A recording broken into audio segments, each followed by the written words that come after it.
할렐루야. 성경 1189장 장별로 알아가는 성경 이야기 진행을 맡고 있는 구재숙 목사입니다. 반갑습니다. 지난 시간에 이어서 스가랴 이어서 함께 해보도록 하겠습니다. 스가랴는 성전 재건 중단으로 인하여 혼돈과 분열에 빠지게 된 이스라엘 백성들이 다시금 성전 재건을 할 수 있도록 격려하는 데 초점을 맞추고 있습니다. 스가랴 선지자는 주로 미래의 성전의 영광을 드러내 보이면서 백성들이 고통 속에서도 성전을 재건할 수 있다는 확신과 용기를 심어주고 있습니다. 지난 시간에 이어서 8장 함께 해보도록 하겠습니다. 8장은 회복 약속입니다. 그래서 우리가 7장과 8장은 금식 질문인데 그 중에 8장은 회복 약속입니다.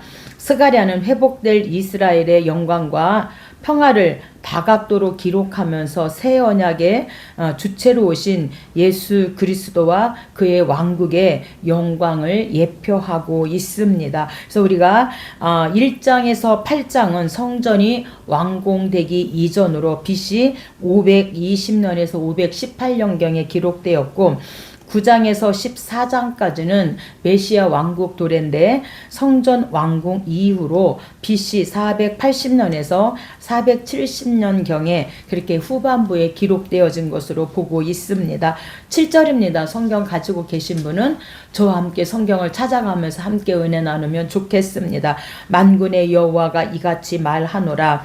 내가 내 백성을 해가 뜨는 땅과 해가 지는 땅에서부터 구원하여 내고 인도하여 다가 예루살렘 가운데에 거주하게 하리니 나는 진리와 공의로 그들의 하나님이 되리라. 이렇게 금식 질문, 하나님 성전 재건 중인데 10월에 4월에 5월에 7월에 금식해야 됩니까? 이렇게 스가랴를 통하여 금식 질문할 때에 하나님께서 답변을 하는데 우리가 7장 4절과 6절에서 첫 번째 답변은 그 금식이 나를 위하여 한 것이냐 이렇게 하나님께서 첫 번째 답변을 하시고 7장 8절로 10절에 두 번째 답변을 하실 때는 금식보다 삶의 실천을 강조하라고 이렇게 말씀합니다. 그리고 오늘 8장에서 세 번째 하나님께서 대답하시는 게 7절과 8절의 말씀인데 하나님께서 반드시 이스라엘을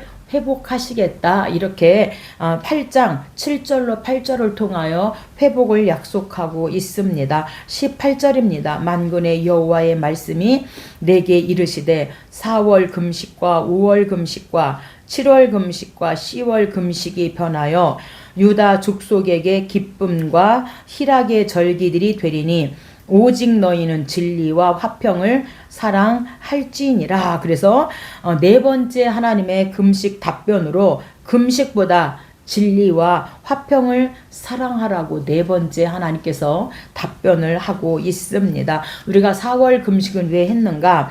바벨론 느부갓네살에 의해서 예루살렘 성벽이 파괴된 것을 슬퍼하여서 이스라엘 백성들이 4월에 금식하였고 5월 금식은 성전과 중요한 건물들이 불탄 것을 기억하기 위하여 이들이 5월에 금식했고 7월 금식은 그달랴죠. 암살 사건을 기억하기 위해서 이들이 7월에 금식하였고 10월 금식은 바벨론 느부갓네살이 예루살렘을 포위하기 시작한 것을 슬퍼하여서 이들이 10월, 4월, 5월, 7월에 이렇게 금식했는데 하나님께서 네 번째, 첫 번째, 두 번째, 세 번째, 네 번째 답변을 통하여서 하나님께서는 반드시 세 번째 이스라엘을 회복시키겠다. 그리고 네 번째 답변은 금식보다 진리와 화평을 더 사랑하라고 이렇게 우리에게 말씀하십니다. 22절입니다. 많은 백성과 강대한 나라들이 예루살렘으로 와서 만군의 여호와를 찾고 여호와께 은혜를 구하리라. 그래서 예수 그리스도의 복음으로 구원을 전하는 신약 교회를 예표하고 있습니다. 23절입니다. 이방 백성 10명이 유다 사람 하나의 옷자락을 잡을 것이라 곧 잡고 말하기를 하나님이 너희와 함께 하심을 들었나니 우리가 너희와 함께 가려 하노라 하시니라. 이렇게 될 것이다. 일당백이죠. 그래서 우리가 출애굽할 때 하나님의 10가지 그런 애굽의 그 우상들이 무너지는 것들을 보면서 이제 이들이 출애굽할 때 이방의 그 잡족들이, 허다한 잡족들이 따라 나오는 것을 볼 수가 있습니다. 오늘 저와 여러분 예수 믿는 자를 보면서 불신자들이 야, 저 사람 하나님과 함께하네, 나도 저 사람처럼 예수 믿어야 되겠다, 교회 가야 되겠다, 이렇게 되었으면 좋겠습니다. 그래서 이방 백성 10명이 유다 사람, 예수 믿는 사람 하나의 옷자락을 붙잡고 나도 좀 데려가세요, 나도 예수 믿고 싶어요, 이런 구원의 역사, 생명의 역사가 일어나면 좋겠습니다. 9장입니다. 9장부터 14장까지는 메시아 오실 메시아에 대해서 말씀합니다. 9장에서 14장까지 메시아 예언은 BC 480년에서 470년 본서의 후반부이고 성전 완공 이후의 말씀입니다. 19장에서는 이방인의 멸망상이 더 두드러집니다. 수리아, 베니게, 블레셋 등 이스라엘을 대적했던 나라는 멸망을 면치 못할 것이다 라고 말씀합니다. 사실 이들 나라는 알렉산더 대왕의 원정으로 모두 멸망합니다. 한편 이방 멸망이 이스라엘 민족에게는 메시아의 도래로 이어짐을 우리에게 말씀하고 있습니다. 9절입니다. 시온에 따라 크게 기뻐할지어다. 즐거이 부를지어다. 보라, 내 왕이 내게 임하나니 그는 공으로 오시며 구원을 베푸시며 겸손하여서 나귀를 타시나니 나귀의 작은 것 곧 나귀 새끼이니라. 10절 그가 이방 사람에게 화평을 전할 것이요 그의 통치는 바다에서 바다까지 이루고 유브라데 강에서 땅끝까지 이르리라. 그래서 예수님이 예루살렘에 입성하심으로 말미암아, 그 나귀를 타시고 입성하심으로 말미암아 하나님의 말씀이 성취되어진 것을 말씀합니다. 그래서 마태복음 21장, 마가복음 11장, 누가복음 13장, 요한복음 12장 예수님이 나귀를 타고 예루살렘에 입성하심으로 말미암아 이 말씀이 성취되어집니다. 10장입니다. 10장은 메시아 구원 사역입니다. 10장에서는 메시아의 통치를 자세히 언급하고 있습니다. 그는 거짓 목자를 폐하고 우상을 제거하고 흩어진 유다인들을 모으고 대적들을 심판할 것이다 말씀합니다. 그의 예수님의 출현으로 정의와 평화가 강같이 흐르는 새 왕국이 건설될 것을 말씀합니다. 이러한 예언은 오직 공평과 의의 왕이신 예수 그리스도의 강림으로 성취되고 있습니다. 4절입니다. 모퉁이 돌이 그에게서, 말뚝이 그에게서, 싸우는 활이 그에게서, 권세 잡은 자가 다 일제히 그에게 나와서, 그래서 모퉁이 돌, 말뚝, 싸우는 자, 활, 권세 잡은 자는 예수 그리스도 메시아의 상징적 표현입니다. 5절입니다. 원수를 밟을 것이라. 여호와가 그들과 함께 한즉 그들이 싸워 말탄 자를 부끄럽게 하리라. 내가 유다 족속을 견고하게 하며 요셉 족속을 구원할지라. 그들을 긍휼히 여김으로 그들이 돌아오게 내가 내버린 일이 없었음 같이 되리라. 그래서 예수님이 오시면 이런 구원 역사가 일어날 것이다 말씀합니다. 11장입니다. 11장은 메시아 순환입니다. 그래서 우리가 이사야서에 보면 종노래에서 메시아 순환이죠. 이사야 42장, 49장, 50장, 52장, 53장 종으로 오신 예수님을 이사야 선지자가 말씀하고, 오늘 스가랴도 메시아 순환 당할 것을 말씀하고, 마가복음은 마가가 종으로 오신 예수님을 소개하고 있습니다. 오늘 10장에서는 이스라엘 백성들이 받을 축복에 대해 언급했지만 11장에서는 그들이 받을 심판에 대해 언급하고 있습니다. 실제로 이스라엘은 포로기 이후 한때 성전을 재건하는 등 회개의 조짐을 보였으나 메시아를 배척하는 죄악을 다시 범하게 되어집니다. 그 결과 또다시 성전이 로마군에 유린되는 그런 참화를 겪어야만 했습니다. 12절입니다. 내가 그들에게 이르기를 너희가 좋게 여기거든 내 품삯을 내게 주고 그들이 곧 은 30개를 달아서 내 품삯을 삼은지라. 이 품삯은 개역 성경에서 제 값어치에 꽉 찬 것을 의미하고 원문에서도 큰 값 또는 후한 값으로 말씀하고 있습니다. 13절입니다. 그 삭슬 토기장에게 던지라. 그 은 30개를 여호와의 전에서 토기장에게 던지고, 그래서 이 말씀은 가룟 유다에 의해서 성취되어집니다. 그래서 은 30개 이 액수는 고대 이스라엘 사회에서 종이 죽임을 당할 때 보상해 주는 값이 은 30개였다고 합니다. 또한 창세기 37장에 보면은 요셉은 은 20냥에 그렇게 팔리게 되어지죠. 12장입니다. 12장은 하나님 백성이 승리할 것을 말씀합니다. 12장부터 14장까지는 전체적으로 메시아 왕국의 승리를 부각시키는데 초점이 맞춰져 있습니다. 12장은 예루살렘의 승리와 회개 운동을 다루고 있는데 이는 신약 교회 성도를 비유하고 있습니다. 교회는 사단의 공격 하에서도 결국 승리할 것인데 그 지체인 성도는 성령의 작용으로 죄를 자복하는 심령을 가져야 함을 또한 말씀하고 있습니다. 6절입니다.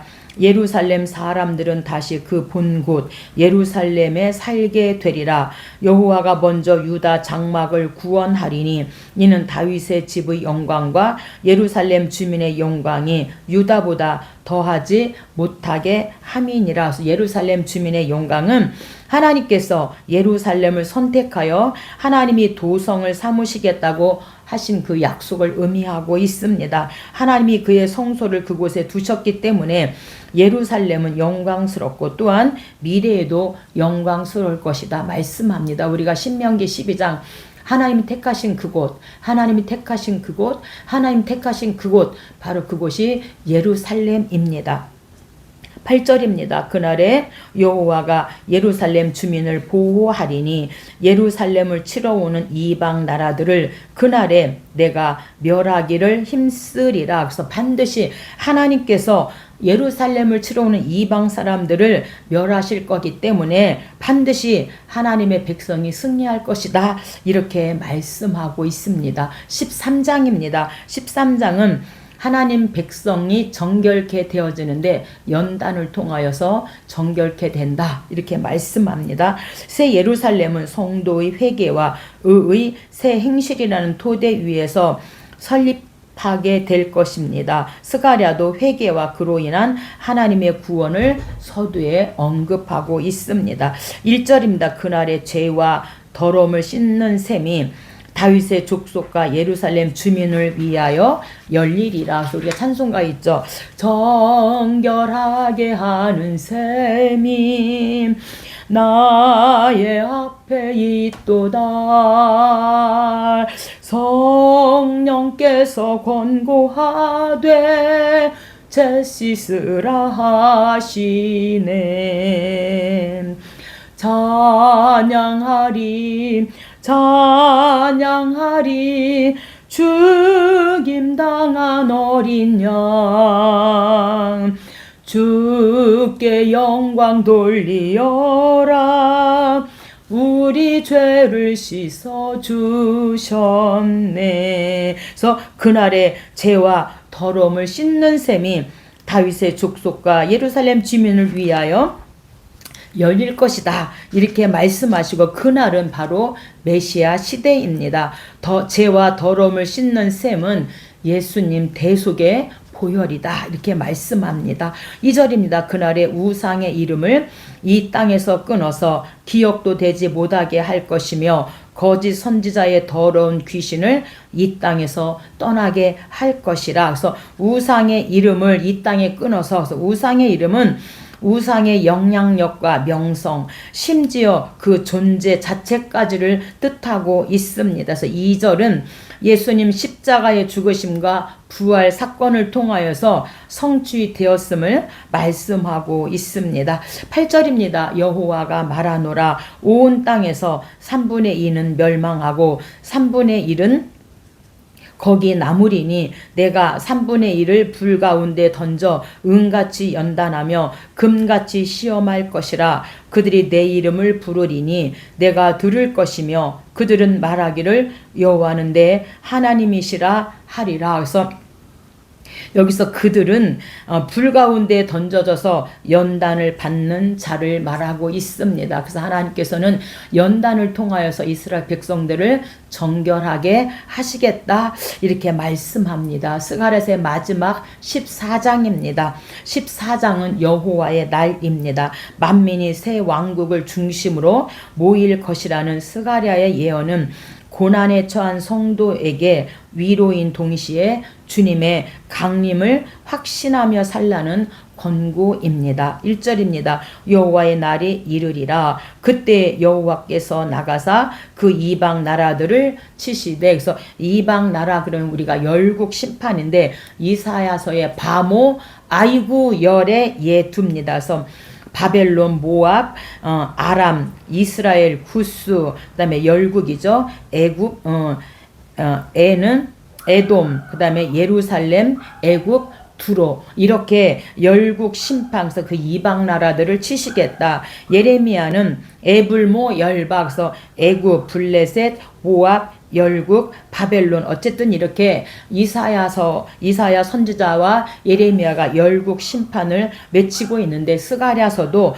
그때의 여호와께서 나가사 이방 나라들을 치시겠다 이렇게 말씀합니다. 7절 여호와께서 아시는 한 날이 있으리니. 그래서 여호와께서 아시는 그 한 날은 예수님께서 온 세상 심판을 위해서 재림하시는 날, 바로 그 날이 여호와께서 하시는 한 날이다 이렇게 말씀합니다. 8절 그날의 생수가 예루살렘에서 솟아나서 절반은 동해로 절반은 서해로 흐를 것이라. 여름에도 겨울에도 그러하리라. 절반은 동해로 절반은 서해로는 동해는 사해 쪽이고 사해는 지중해를 가리키고 있습니다. 그래서 축복의 보편성을 의미하고 있는 말씀이고 여름에도 겨울에도 이 축복의 영원성을 의미하고 있습니다. 오늘 스가랴서를 이렇게 1장부터 14장까지 우리가 살펴보았는데 우리가 이 스가랴서 1장부터 6장까지 8가지 환상을 통하여 중단된 성전을 빨리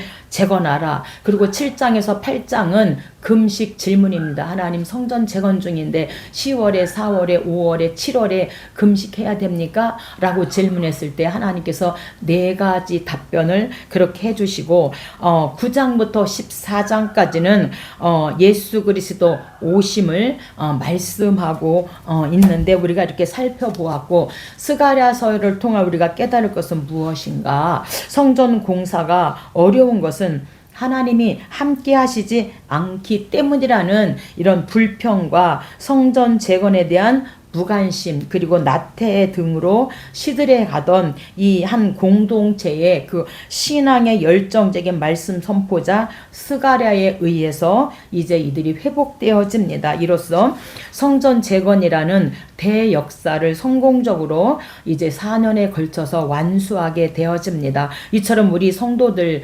각자도 자신이 속한 공동체, 교회죠. 에서 신앙 활력을 불어 넣어줄 수 있는 이런 스가랴와 같은 열정적인 신앙인들이 필요함을 말씀하고 그런 열정적인 사람들로 인하여서 성전이 재건되어 우리의 신령 기도에 대한 말씀에 대한 찬양에 대한 예배단이 무너졌을 때 빨리 그것이 이제 재건되어질 수 있음을 말씀합니다. 스가랴는 성전 재건의 완성이 곧 영광스러운 메시아 왕국의 도래를 준비하는 것임을 말씀하고 나태와 시리에 빠져있던 포로 귀한 민들에게 제시하고 있습니다. 또한 자칫 세상 연락에 취해서 하나님의 일에 소홀할 뿐 아니라 현세에 대한 조급한 마음으로 말미암아 하나님 나라의 도래에 대한 그런 소망을 잃어버리기 쉬운 현대 성도들에게 주는 말씀으로, 이 말씀에 비추어서